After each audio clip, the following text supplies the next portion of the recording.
आगे मिजोरम की 40 सीटों में से 27 सीटों पर बहुमत पाकर मिजोरम पीपुल्स मूवमेंट ने 2023 विधानसभा चुनाव में सत्ता हासिल कर ली। राज्य की 62 साल पुरानी पार्टी मिजो नेशनल फ्रंट को सिर्फ 10 सीटें ही मिल पाई, जबकि बीजेपी को जहां 2 और कांग्रेस को सिर्फ 1 सीट ही मिली।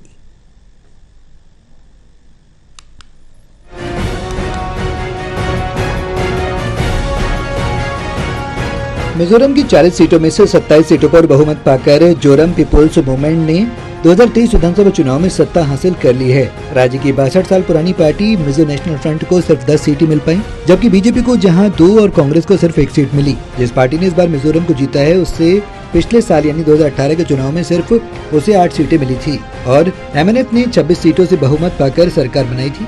जेडपीएम पार्टी की बात करें तो ये केवल 6 साल पहले ही शुरू हुई थी। इस पार्टी को शुरू करने वाले पूर्व आईपीएस अधिकारी लाडलू होमा हैं। उन्होंने साल 1972 से 1977 तक लाडलू होमा ने मिजोरम के मुख्यमंत्री के प्रधान सहायक के तौर पर काम किया था। स्नातक की पढ़ाई के बाद उन्होंने सिविल परीक्षा दी और 1977 में आईपीएस बने। उन्होंने स्क्वाड लीडर के तौर पर भी काम किया। 1982 में पूर्व प्रधानमंत्री इंदिरा गांधी ने उन्हें अपना सुरक्षा प्रभारी नियुक्त किया था। पुलिस आयुक्त के रूप में विशेष पदोन्नति भी दी गई थी।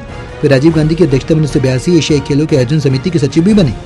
बाद में पुलिस की नौकरी छोड़कर वो 1984 में कांग्रेस से जुड़ गए और लोकसभा चुनाव में जीत हासिल करके लाडलू होमा संसद पहुंचे। साल 1988 में उन्होंने कांग्रेस की सदस्यता से इस्तीफा दे दिया। इसके कारण दल बदल विरोधी कानून के तहत अयोग्य घोषित करके लोकसभा की सदस्यता छीन ली गई। 2017 में जाकर उन्होंने 6 छोटे क्षेत्रीय दलों को मिलाकर जेडपीएम बनाई। 2018 में उनकी पार्टी को मान्यता नहीं मिली, लेकिन स्वतंत्र रूप से इस पार्टी से 38 उम्मीदवार उतारे गए, जिनमें से 8 ने जीत हासिल की और इसके अध्यक्ष लाडलू होमा बने।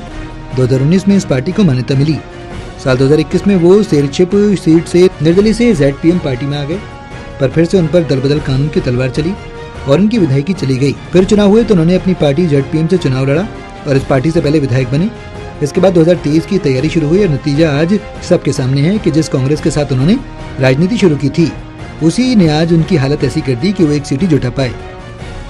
National desk, total news.